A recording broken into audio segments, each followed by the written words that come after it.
Okay, good morning. Another cold, early Sunday morning. Only this time, we're headed to Turlock instead of Stockton. So I'll catch you up with some pictures and some video when we get there. Okay, here I am.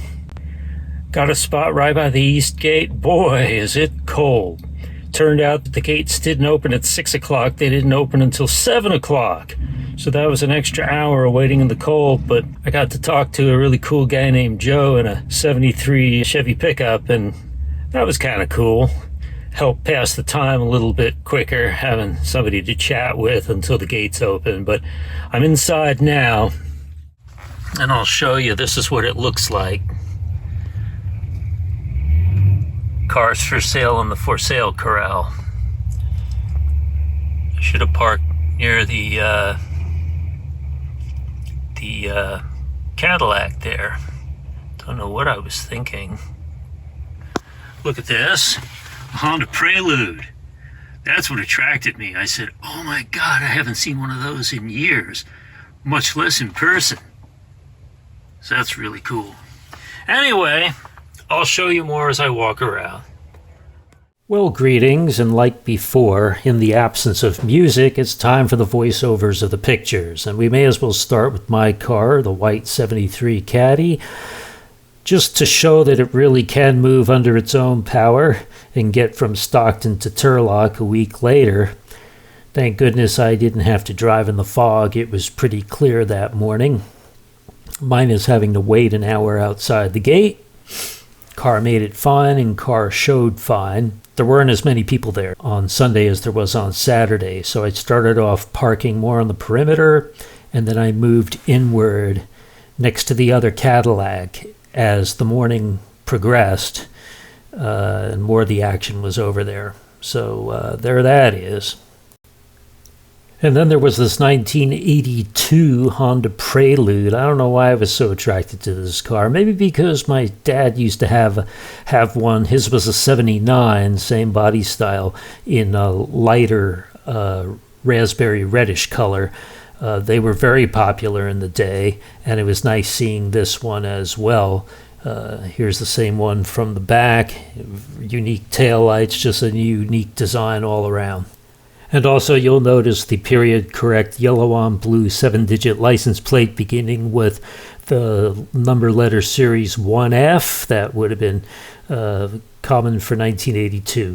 Well, I had wanted to do these in straight chronological order, but that didn't make any sense because I had a picture of the interior of the Prelude from later on. It wasn't exactly the same as the 79, but they had a unique speedometer and tachometer cluster in 79. Got rid of it in 82, but it's still a unique car. I like the short throw stick shift, reverse up and to the left, and it was a 5-speed. Just a really nice all-around car to have. Now we jump from a small navy blue colored Japanese import to a navy blue large domestic car from the late 60s. This is a 1967 Ford Galaxy 500. Love that body style with the stacked headlights. Being as I was born in 1967, I would have liked one of those, but my 68 was nice too. Here it is from the rear, those unique taillights with the sort of the trapezoidal bend in it vertically, and the backup lights, the reverse lights in the center. Fastback, just beautiful, and he was selling it too. Well, to be honest with you, I didn't really come there to swap. I just came there to show my car, but I did find something that was a bargain. For $5, I got one of those 3-meter gauges, temperature, pressure, oil pressure, and amperage. And maybe at some point I'll install it in the Cadillac, and that would be cool. And if it turns out not to work, worst comes to worst, I'm only out $5, so not a risk at all. And here's a 1967 Dodge Coronet. I've seen a 68 before, but 67 not too far off. A unique look for what it is, and there you go. Dodge making waves in the late 60s. And once again, I told you I moved the Cadillac just so it would be next to the other one. And the other car was, I believe, a 1969 lowered Cadillac, Cadillac Coupe de Ville convertible. So we look good together. Hey, when you were a kid, did you ever want to be a tow truck driver when you grew up? Well, here was your chance. This is a Ford F-100 tow truck package that came from Missouri, and the guy was selling it. Here it is from the rear. So there it is, all set and ready to go with the proper hookups and doodads and the lights. All you have to do is find yourself a broken down car and start your business. It was a 1972. Runs like new, clean, working tow truck, and for $15,000, it could be yours. And one more view from the front to see that mighty front grille and those black rubber bull bars to help push in case a car is broken down and just needs a push and not a tow. Now this next one kind of looks like the Brady Bunch wagon. It's an Oldsmobile. I think they ran Mopars in that television show. Unique thing about this is it's got the rear-facing seat in the far back, so you could seat 9 people, 3 benches, one in the front, one in the center, and then, of course, in the rear. And then below the luggage rack, there are, it's hard to see here, but there's like skylights, panes of window facing up toward the sky. Well, nothing too unusual about a Ford Mustang, but I took a picture of it because it was nice looking, good shape. Looks like it was probably about a 65 or a 66. It's convertible, sky blue, very period correct. I'm assuming it's an 8-cylinder. Maybe it's a 6. The wire wheels are different, but they work. And yes, I know this is just a Ford pickup truck, but it's a nice looking Ford pickup truck. Again, straight, no rust, original hubcaps. And I like the color. It's unique. And I really like those yellow chevrons, those upside down chevrons on the backs of the rear view mirrors. I think it was a unique look. I remember seeing that as a kid and thinking it was neat. And just all around I know I've said it before, I'm like a broken record, but all around a good vehicle, a good truck. Now, if you know me, you know I love my personal luxury coupes more than I even like hot rods. Hot rods are nice, but I could see myself in something like this. This is a Mercury Marquis, I believe, and it would have been about a 70, going by that license plate. 6-digit yellow on blue starting with the letter T, probably would have been about a 1977 or 78. Hard to tell from here, but those hideaway headlights, the center rectangle in the hideaway headlights is actually made out of leather. Now in this case the leather is really weathered. Didn't mean for that to rhyme, but it doesn't look as nice as it did when it first came out of the factory, but it was a nice feature. And I like the turn signal lights, large and prominent, sticking out of the edge of the fenders. Good looking car. And here's some Mopar muscle for you. I'm not sure exactly what it is. I'm going to guess a Dodge. It's too far away to read it. I took it from a distance with a zoom lens, not up right up on it. I like his wheel covers, and I like the color of the car. It goes well with the black vinyl top. Just all around good looking car. I promise I will try to come up with a description that's a little more unique than all around and good looking. This is a look at the overall show and just how stark and dour the trees look in January 30th. It was crisp, clear, and very cold.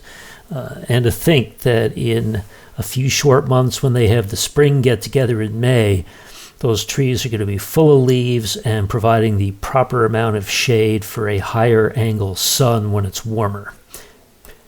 And more or less the same view as before the last one, only this time with a 5/10 wide angle lens. So my friend who couldn't make it to the swap meet asked me to take pictures of more varied cars in his absence. This, I believe, is a 1932 Ford.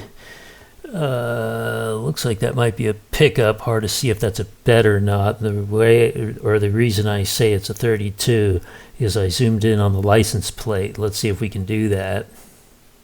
Hey, and what do you know? It says 1932 on it, see? We're a little bit more pickup truck savvy these past couple of pictures.